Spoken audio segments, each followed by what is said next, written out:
Assalamualaikum warahmatullahi wabarakatuh. Halo semuanya. Perkenalkan, nama saya Septika Devita Maya Syafira dengan NIM K2321065.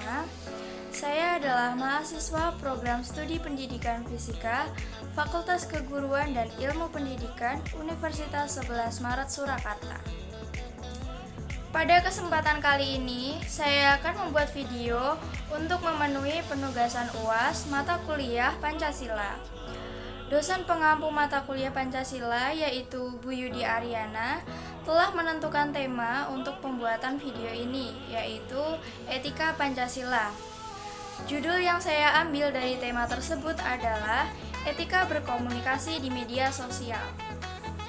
Adapun tujuan dari saya membuat video kali ini yaitu, yang pertama, saya berharap video yang saya buat dapat mengedukasi masyarakat Indonesia mengenai etika yang benar dalam menggunakan media sosial. Dan yang kedua yaitu, saya berharap masyarakat Indonesia tahu batasan-batasan apa saja yang diperbolehkan dalam berseluncur di media sosial. Apa saja sih etika berkomunikasi di media sosial itu? Menurut UU ITE nomor 11 tahun 2008, dalam pasal 28 ayat 2 yang berbunyi, setiap orang dengan sengaja dan tanpa hak menyebarkan informasi yang ditujukan untuk menimbulkan rasa kebencian atau permusuhan individu dan atau kelompok masyarakat tertentu berdasarkan atas suku, agama, ras, dan antar golongan atau sara. Undang-undang ini saya dapatkan dari sumber resmi yaitu https://peraturan.go.id. Saya juga menggunakan sumber lain berupa artikel dari jurnal yang berjudul Etika Komunikasi di Media Sosial. Artikel ini diambil dari jurnal ilmiah Ilmu Agama dan Ilmu Sosial Budaya yang ditulis oleh I Ketutmanik Astajaya SAG MPD. Selanjutnya, saya akan memaparkan contoh etika berkomunikasi di media sosial berdasarkan jurnal yang sudah saya ambil. Yang pertama yaitu hindari hal yang bersifat sara. Dimulai dari diri kita sendiri, kita tidak boleh membeda-bedakan keberagaman suku, ras, dan keberagaman budaya agama yang ada di Indonesia. Berikut adalah beberapa contoh konflik sara yang pernah ada di Indonesia. Yang kedua, hindari hal yang berbau pornografi, dan yang ketiga, hindari hal yang bersifat kekerasan. Yang keempat yaitu tidak menyebarkan ujaran kebencian, kata kasar, dan provokatif. Yang dimaksud provokatif di sini yaitu suatu ajakan atau hasutan yang dilakukan oleh seseorang untuk menghasut orang lain berbuat hal yang berkonteks negatif. Yang kelima yaitu jangan menyebarkan hoax.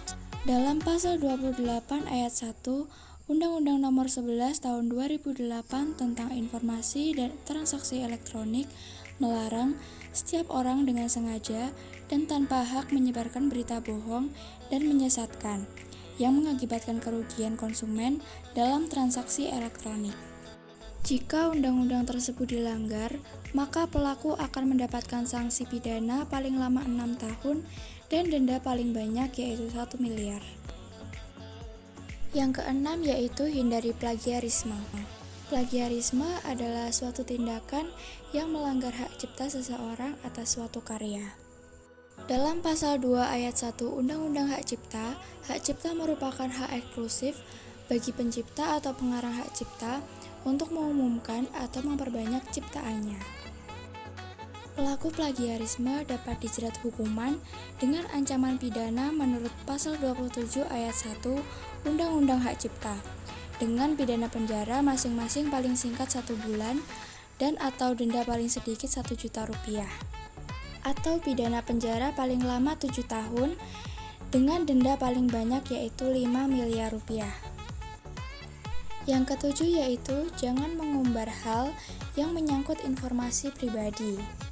Saya pernah menemui beberapa kasus di mana Pemilik akun medsos tersebut terlalu mengumbar hal-hal pribadinya, sehingga identitasnya digunakan oleh pihak-pihak yang tidak bertanggung jawab untuk melakukan pinjaman online. Dengan adanya video ini, saya ingin masyarakat Indonesia lebih selektif dalam menyebarkan informasi-informasi dan lebih berhati-hati dalam menggunakan media sosial. Terima kasih.